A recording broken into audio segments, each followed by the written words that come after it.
Bom, eu quero agradecer à sociedade pelo convite, pela oportunidade de participar com uma palestra.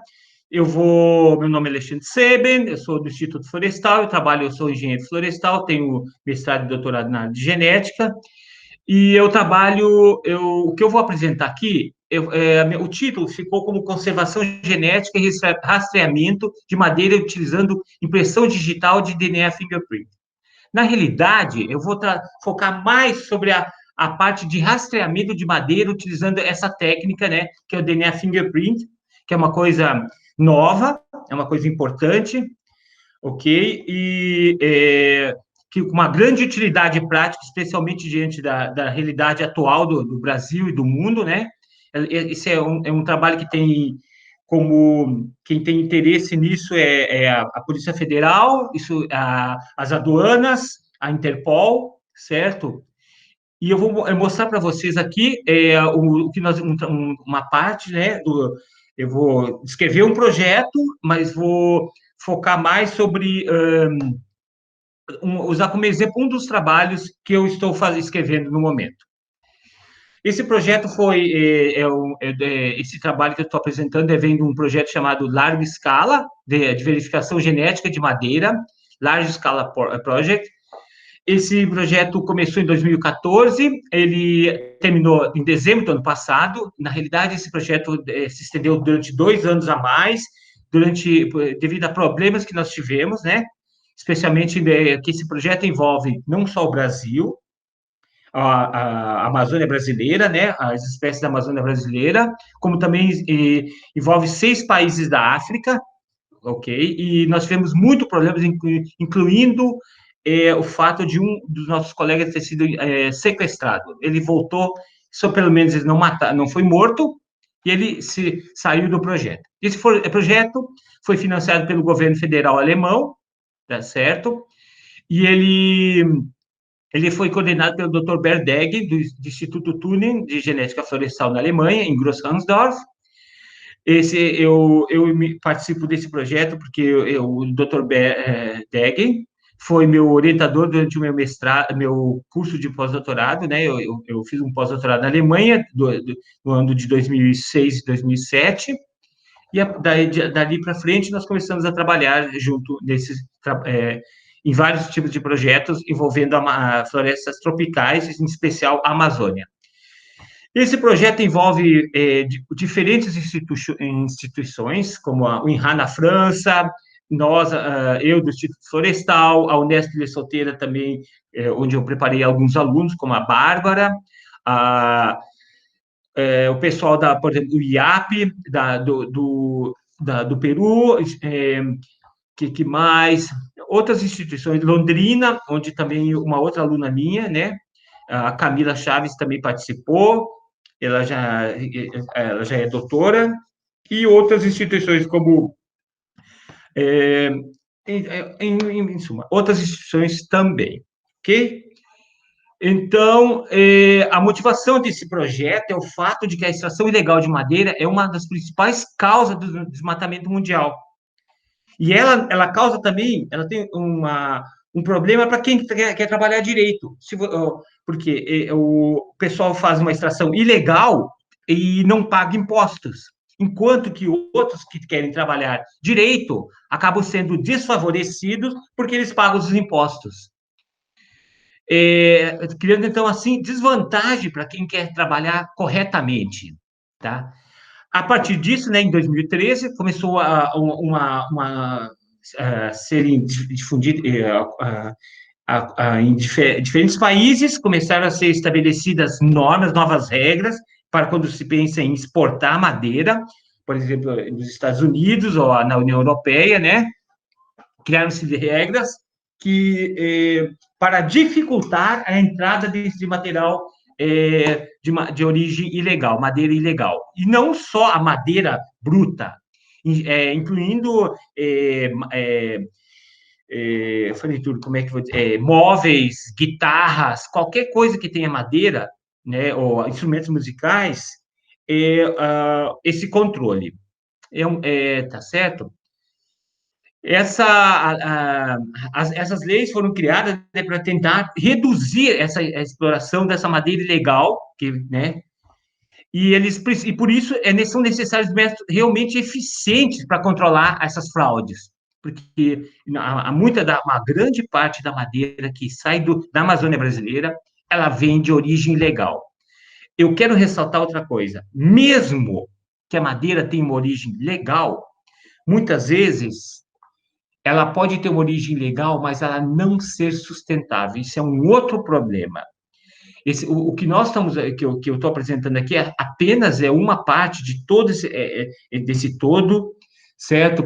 Para conservar as florestas tropicais, naturais, nós temos que atuar em diferentes frentes.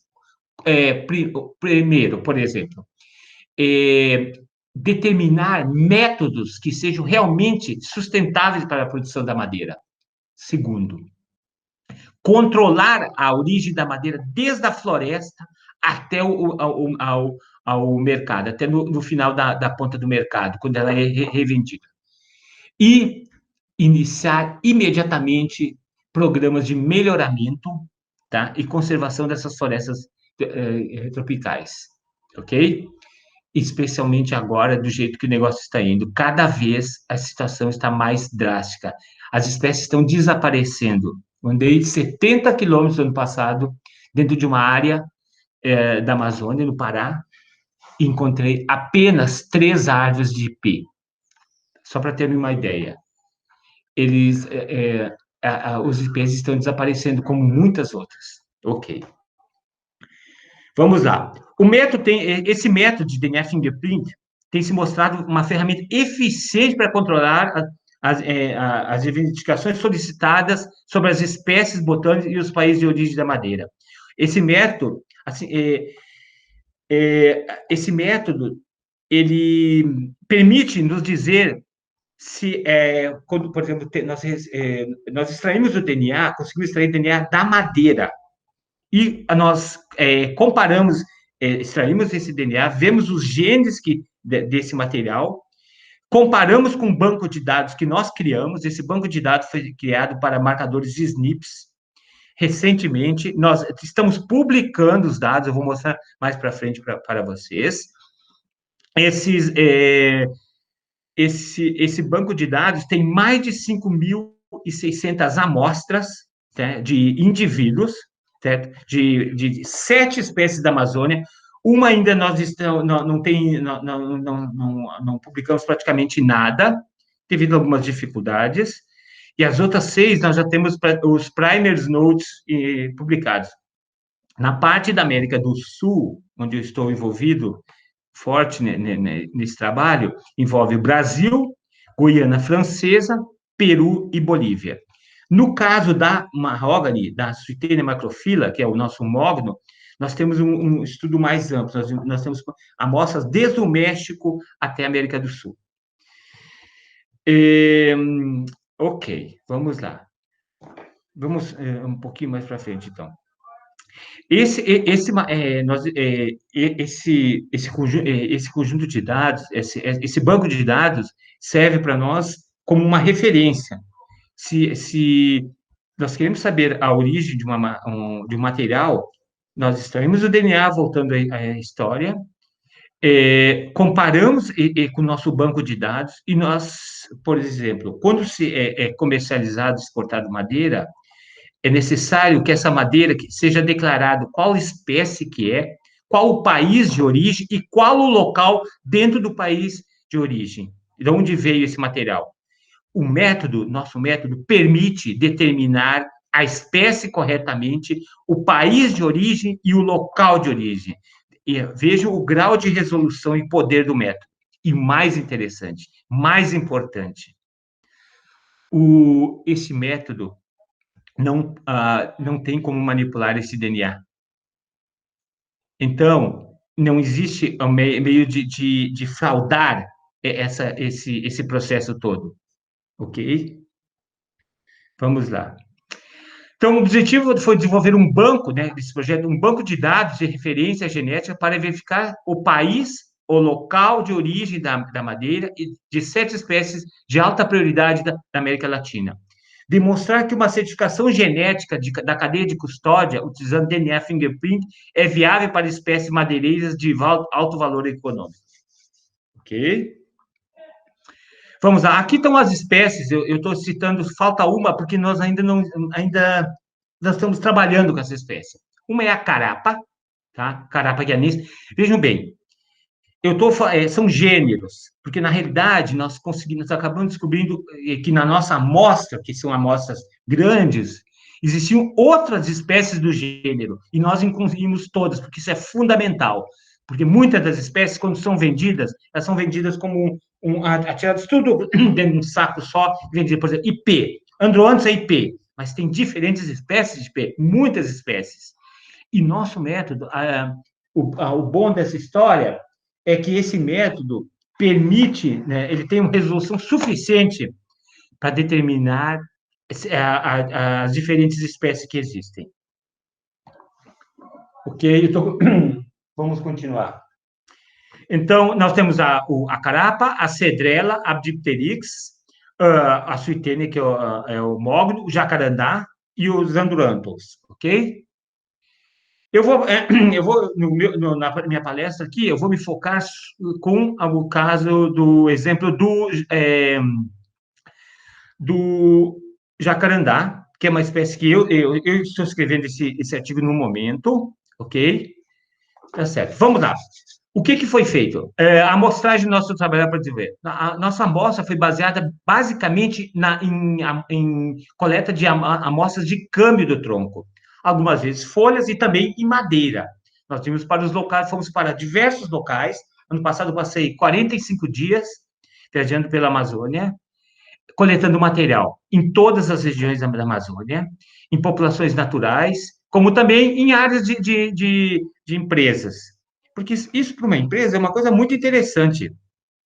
Se a empresa, no futuro, nos fornecer o material, durante a fase de inventário deles, eles coletarem material, coletarem amostras e nos enviarem, nós podemos extrair esse DNA e incluir o material deles dentro da nossa amostra. Quando eles comercializarem essa madeira, e se ocorrer algum problema na documentação durante esse processo de exportação, nós podemos verificar se o material realmente é da empresa e se veio desse local ou é da espécie, como declarado nos documentos. Ok.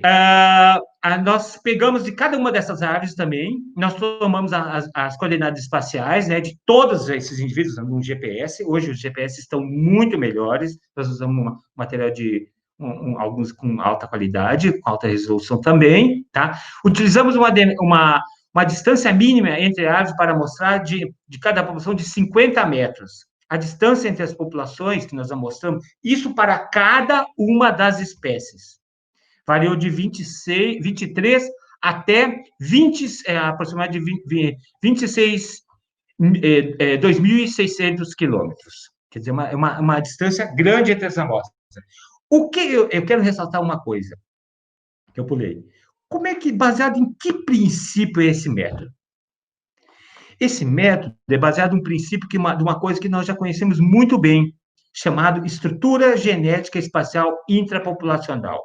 O que é estrutura genética espacial intrapopulacional?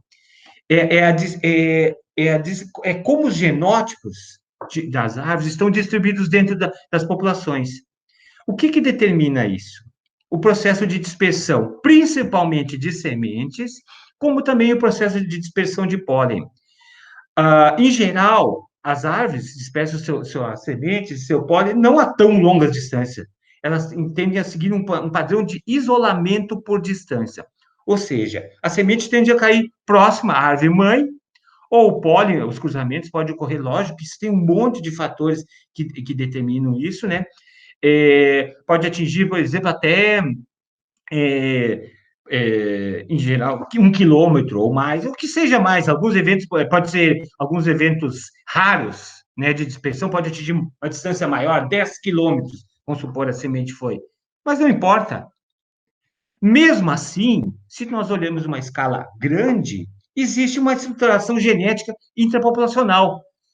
Indivíduos que estão próximos, ou agrupar, ou dentro de um grupo, ou que representam, por exemplo, uma população, eles tendem a ter um padrão, um conjunto de genes similar. Muitos dos seus genes são similares, são mesmos genes. A frequência desses genes tem um padrão, ok? E isso nos permite, esse é o princípio do trabalho, esse é o princípio desse método, e ele funciona, ok? Além disso, populações também sofrem a mesma coisa. Quanto nós já sabemos, como eu vou mostrar para vocês, que é o que a gente fala, aquele isolamento por teste de isolamento por distância, que muitas fazem, nós usamos, por exemplo, teste de Mantel, e que quanto mais distante as populações, maior a diferenciação genética entre elas. Isso é um fato. Isso é conhecido para muitas e muitas espécies, como também a estrutura genética interpopulacional. É por isso que o método funciona. Ok? Vamos lá. Então, continuando, nós fizemos, esse trabalho foi baseado todo em marcadores de SNPs, foram extraídos o DNA, e eles foram genotipados, tá? E as amostras foram enviadas para a Alemanha, né? Tudo com auxílio, tudo corretamente com auxílio do IBAMA, que foi o IBAMA e o ICMBio, que foram grandes parceiros, os funcionários. Esse pessoal que trabalha no campo é um pessoal muito bom, e eles dedicados, são pessoas sérias, ok? O problema não está com essas pessoas, ok? Nós somos muito gratos ao apoio dado por eles. Eles foram fundamentais, como também muitas outras instituições brasileiras, universidades, Embrapas, na região amazônica. Nós somos muito gratos a esse pessoal. Continuando. Aqui eu dou um exemplo. Opa, desculpa. Aqui, o primeiro passo foi desenvolver esses marcadores de SNPs. Aqui eu dou um exemplo das amostras onde foram feitas. Por exemplo, em geral, era Bolívia, Brasil, Guiana Francesa e Peru. Algumas outras, por exemplo, Cedrela, nós tivemos uma amostra um pouco mais ampla. México, Cuba, envolvendo Cuba, Costa Rica, Equador e tudo mais. Já a suetênia, que é uma espécie extremamente importante, que posso dar até um exemplo para vocês, que foi a suetênia, um dos que nos chamou muita atenção nisso, foi um trabalho que no Porto de Roterdã chegou um container carregado de madeira e estava declarado que se tratava de suetênia macrofila, permitida ainda em algum ser exportada de alguns países. O pessoal da aduana desconfiou da documentação, pegaram uma pequena amostra, esse material foi extraído do DNA, foi feito um teste, não era suetênia macrofila, era suetênia mahogany, uma espécie do CIT, uma espécie em estado próximo à extinção. A madeira foi retida, a empresa não recebeu a madeira, a empresa que exportou ficou proibida de exportar madeira. Ok? Só um exemplo do negócio. Isso ocorreu em 2013. Ok. Aqui eu mostro só esse N, o tamanho da amostra que nós utilizamos, e o NP ali ao lado, nessa tabela que vocês estão vendo aqui, ó. Vocês me desculpem aqui, vocês estão vendo, isso aqui é o número de populações, mas isso aqui é a parte que foi feita só para o desenvolvimento dos SNPs. Nós desenvolvemos SNPs nucleares citoplasmáticos de mitocôndria. O que eu mostro aqui desses SNPs, esses números, já são o resultado final. Foram desenvolvidos milhares de SNPs. Nós selecionamos esses SNPs e esses que eu estou aqui é o resultado final, é um produto já desse trabalho. Aqui vocês podem ver um exemplo são 7 artigos, tá? Desse desenvolvimento, desses SNPs. Deixa eu ver aqui, eu acho que sim, são todos SNPs, ok? Andrew Antos, que nós estamos usando, a Cedrela, aqui é o trabalho que eu sou o primeiro autor do Jacarandá, a Carapa, aqui nós temos a Titerix, deixa eu ver, aqui a Heminéia, essa Heminéia também, tá? Tem a Heminéia já aqui, e tem a Suetênia, ok? Tá, essas análises, depois nós utilizamos algumas, depois que nós Obtivemos esses dados, esses SNPs. A genotipagem dos SNPs foi feita na França, por uma empresa dentro do INRA, ok? Nós utilizamos, fazemos um estudozinho clássico, baseado em estimativas básicas, né, de diversidade genética, como total número de alelos, riqueza alélica, riqueza alélica, no caso, tem que ser utilizada, né, por causa da diferença entre tamanho de amostras, né, heterozigosidade observada, esperada e o índice de fixação. Uma medida de endogamia, certo? Que pode ser um indicativo de endogamia. Depois, nós utilizamos estimativas de diferenciação genética, né? Em geral, é que também nós envolvemos algumas marcas também de microsatélites. Quando nós usamos microsatélites, nós medimos a diferenciação usando esse GST, o de Hedrick. É uma medida específica para o caso. Em outros casos, nós usamos o classe FST, porque no caso de SNPs, nós temos no máximo 4 alelos, né?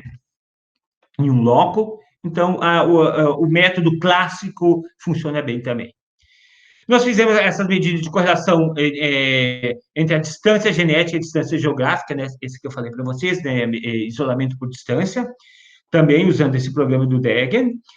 Usamos esse programa Structure também. E também, para determinar, nós usamos um teste de atribuição. E atribuição de populações. Nós usamos dois programas, esse Nearest Neighbor, do Degen, que é um programa novo, e o GeneClass. Ele permite nos dizer se realmente se esse material é essa espécie, aquela espécie, veio desse país, veio daquele outro país, e de que lugar que veio. Ok? Eu vou dar um exemplo. Vamos lá. Aqui eu já estou dando um exemplo de duas espécies, dois artigos que já foram publicados recentemente, um é de 18 e o outro é da Dipterix é desse ano, mostrando esse sucesso, o poder da técnica para fazer esse controle ilegal de madeira. Outros artigos já estão vindo, moçada. Tem 3 artigos, você me desculpe. Esse é o primeiro aqui, que nós fizemos já com Citênia. Esse, no caso, foi feito baseado, não era com SNPs em 2013. Esse nós fizemos com marcadores microsatélites, ok? Vamos continuar. Então, tá bom. Aqui eu dou um exemplo, vou dar um exemplo para vocês do caso do jacarandá, uma espécie linda, né? Olha, eu tenho um fosse lindo, uma espécie mais fácil entre todas, porque, no caso, olhem bem, ela é uma espécie que nós consideramos comum na floresta. Quer dizer, tem 13 a 13 indivíduos por hectare. Uma floresta tropical, para uma floresta tropical, nós podemos considerar uma alta densidade populacional. Acima de 1, nós já consideramos uma alta densidade. Por quê? Porque a maioria das espécies, em geral, tem uma baixíssima densidade populacional. Como muitos dos colegas que estão assistindo, que conhecem a Amazônia, ou conhecem as nossas florestas tropicais, todas elas, incluindo Cerrado, nossos biomas, nossos ricos biomas, que estão indo para o saco, tá, ok? Especialmente diante da realidade atual, com esse governo, pseudo-governo, ok? Em geral, as espécies têm uma densidade menor de menos um indivíduo por hectare. Por exemplo, na região de Tapajós, na Amazônia, o jatobá, a Hemileia cobaril, tem uma densidade de 0,1 indivíduo por hectare. Um indivíduo a cada 10 hectares nós temos. O mogno, a mesma coisa. Ok. Esse gênero, vamos lá, senão não vai dar o tempo. O gênero jacarandá tem 49 espécies, tá ok? Ele é polinizado por abelhas. A maioria das nossas espécies são todas polinizadas por insetos, com algumas poucas exceções.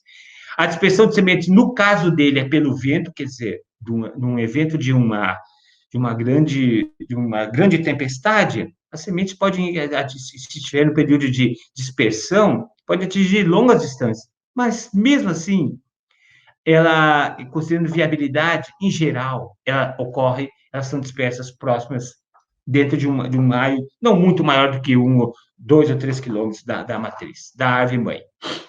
Ela tem uma espécie de crescimento rápido, pode atingir, olha, 90 centímetros de diâmetro, quase 1 metro, e uma altura de 45 metros.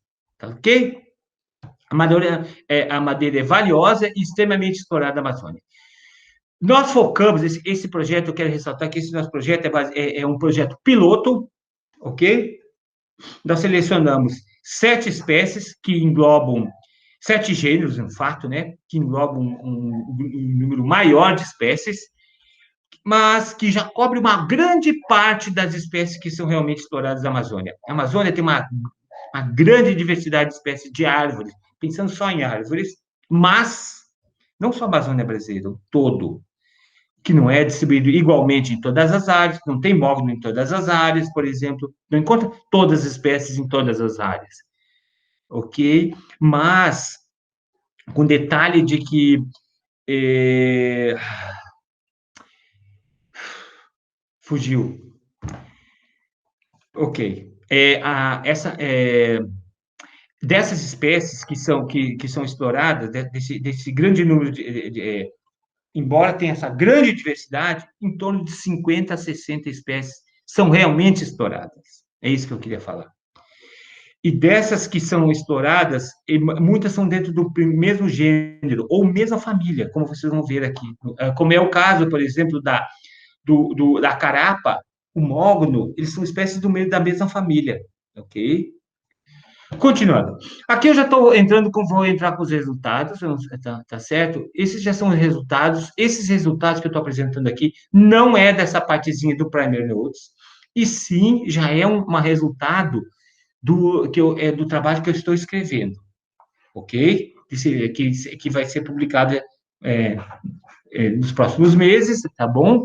Assim eu espero, logicamente, ok? Aqui nós temos a amostra observe bem, a nossa amostra total é de 832 indivíduos, é uma amostra muito boa. Porque eu estou considerando aqui, não existe sementes aqui. Aqui só existe indivíduos adultos, ok? Ó, nós temos amostras da Guiana Francesa, amostra do Brasil, de várias populações isso aqui, tá? Brasil, Peru, Bolívia, oeste do Brasil, este do Brasil, norte do Peru, sul do Peru, ok? Aqui, esses aqui são os locos que nós selecionamos, tá ok? Nós, nós temos, nós selecionamos como excelentes 113 SNPs nucleares, 11 citoplasmáticos e 4 de mitocôndria, totalizando, né, de citoplasma 15 locos. Esse conjunto de locos aqui, com exceção desse aqui, né, em alguns casos, né? Não. Mesmo assim, esse material é muito bom. Nós observamos, observe que eu sou acostumado a trabalhar com microsatélite, como são diferentes as marcas. E observe a diferença nos níveis de heterozigosidades, né, de diversidade genética entre as populações, indo de 0,05 até 0,32. É uma grande diferença entre essas populações. Isso para marcadores nucleares, logicamente, né, onde tu tem heterozigosidade por serem indivíduos diploides, né? Nos outros casos, essa diversidade também é grande. Observe no caso aqui desses SNPs citoplasmáticos, de cloroplasto. Olha a diversidade variando aqui do Brasil, tá? Entre regiões dentro do Brasil. Olha a grande diferença que existe entre as populações. A mesma coisa de mitocôndria. Estão vendo? Ok? O que nós observamos que é uma coisa que aqui nós estamos observando índices de fixações altíssimos, mas aqui observe que aqui eu estou tratando com FIS, porque isso aqui é uma média entre populações, ok? Esse valor é extremamente alto, ok? Por exemplo, uma amostra é grande, são várias populações, mas ele pode ser explicado não obrigatoriamente como uma endogamia, mas sim como um efeito Omlund, ou seja, um excesso de homozigotos que tu observa devido ao fato de tu incluir amostras de diferentes populações, ok? Não obrigatoriamente uma endogamia. A endogamia mesmo tem que ser vista individualmente por populações. Eu ressalto isso. Isso aqui não é, por isso tem esse índice FS, algo que muita gente confunde, escreve errado, que eu vejo muitos artigos que eu reviso. Confunde isso aí como um índice de fixação intrapopulacional. Ele é um médio, quando nós incluímos vários. Ok, só um detalhe. Ok, aqui está um outro ponto muito importante desse trabalho, que é a nossa diferenciação genética entre populações. Observe que entre total, nós tínhamos uma amostra de 38 populações, juntando todas essas marcas, observe o grau de diferenciação genética entre elas. Isso é extremamente alto. Isso é muito alto. São quase 70% de diferença entre elas. Entre os 4 países, continua alto. Isso é com base nisso aqui que o nosso trabalho funciona, que o método funciona. Eu vou mostrar. Esse método funciona. Esse método realmente é robusto e tem um grande potencial para ser aplicado, utilizado de forma prática. Vamos continuar. Dentro da Guiana Francesa, ainda tem uma grande diferenciação genética, e assim sucessivamente. Olha, vamos ver o nosso país aqui, ó. Olha o grau, quase 50% de diferenciação genética entre 12 populações, ok? Logicamente que esses valores aqui também, eles são altos também, porque nós estamos incluindo aqui 128 marcas. Ou seja, nós não estamos trabalhando só com os genes que são de herança materna e paterna, os locos nucleares, quer dizer que tu tem uma contribuição paterna e materna, quer dizer, tu óvulo e tu tem o movimento do pólen. Aqui tu tem a semente também, o movimento da semente, né, medido pelas mitocôndrias e o cloroplasto. Ok? Vamos continuando, observe bem a grande diferenciação que existe aqui. Mesmo, olha só, entre populações do sul do Peru, tá ok? Entre as regiões, entre o Brasil, leste e oeste, ok? Vamos lá. Aqui, esse é um padrão de isolamento, um típico padrão de isolamento por distância. Nesse gráfico, nós temos aqui, essa IFSI tem uma medida de diferenciação genética entre populações, que varia de 0 a 1, no caso, né? Que eu reduzi um pouquinho. E aqui nós temos a distância entre as populações. Isso aqui simplesmente foi feito. Aqui nós estamos plotando o valor de FST em função da sua distância, na coordenada, no meu eixo X. Observe que existe um padrão, uma tendência de aumento, isso aqui eu usei a correlação de Spearman, né? Da diferenciação com o aumento da distância das populações, ok? Eu usei aqui um outro exemplo muito interessante, eu usei uma medida, essa medida de consistência, esse gráficozinho que vocês estão vendo nessa figura 2 aqui, eu usei um programa, eu medi o parentesco entre todos os pares de indivíduos dentro de classes de distância. Aqui nós temos essa medida de consistência, você sabe que é uma medida de parentesco, é uma medida muito boa, essa aqui, porque ela não assume equilíbrio de Hardy-Weinberg, e ela varia, por exemplo, de 0 a 1. Quer dizer, ela é medida como uma medida de correlação, ok? Valores negativos significa, ou 0, ausência de parentesco. Valores positivos indica e significativamente maiores do que 0, significa que existe algum grau de parentesco, ok? Observe que indivíduos que estão localizados espacialmente próximos, até 130 quilômetros, tendem a ser parentes. Isso se estende ainda até uma ordem de 750 quilômetros, aproximadamente, ok? Depois disso, os indivíduos deixam de ser parentes entre si. Mas observe que existe um padrão. No começo existe um grande grau de parentesco e tende a cair, ok? Isso aqui tá ok? Deu para entender? É por causa desses dois padrões aqui que o método funciona, prezado. Olha agora aqui o resultado do Structure. Isso aqui é para um loco, para apenas um loco nuclear, tá? No caso das populações, observe a diferenciação. Olha aqui o padrão que existe desse vermelho aqui. Essa marca que existe aqui no Peru. É muito diferente do material que existe, por exemplo, na Bolívia, na divisa entre a Bolívia aqui, né? Com o Peru. Olha como diferencia isso. Olhem aqui nesse caso. Vocês estão vendo? Isso aqui é o grau de resolução de apenas um loco, pesados. Nós temos 200, 115, né? Eu acho que é isso. Até eu me perdi aqui.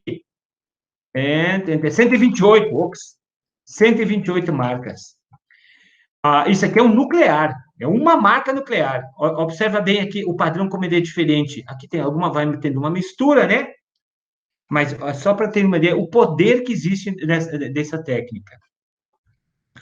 Aqui, olhando um outro, agora um marcador de cloroplasto. Vejam o grau de diferenciação que existe aqui. Olha como existe um padrão aqui, com essa cor. Aqui nós temos outra cor. Isso vai acumulando de marca para marca. De cada loco que nós vamos adicionando, nossa resolução vai crescendo. Não tem jeito. Apesar de eu estou muito feliz, eu quero ressaltar isso, que os resultados que nós estamos obtendo, certo?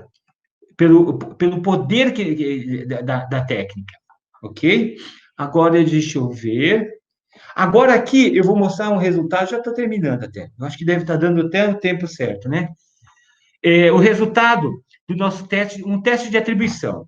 O que foi feito? Eu peguei agora, eu só estou mostrando aqui para determinar, eu fiz um teste de autoatribuição, né? Para determinar se as amostras, por exemplo, de um país, elas realmente iam ser classificadas como sendo originadas daquele país ou dentro da região do país. Eu separei em resoluções. Eu não vou apresentar todos os resultados para vocês, porque ainda não estão publicados, né, pesados?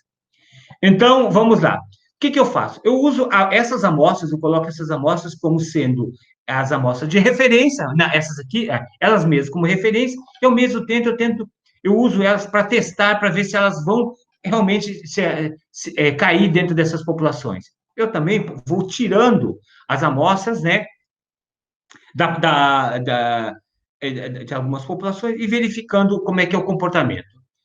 Prezados, usando todos os SNPs, eu determino tudo com 100% de precisão. Usando só os nucleares, eu determino todas a origem de país com 100% de precisão. Não tem erro. Quando eu uso apenas os marcadores de citoplasma, citoplasmáticos, né, ou cloroplasta e mitocôndria, eu tenho aqui no caso, eu tive uma pequena redução, né, no caso dessas populações do leste do Brasil, mas ainda é muito alto. Veja bem, aqui eu só estou usando esses 15.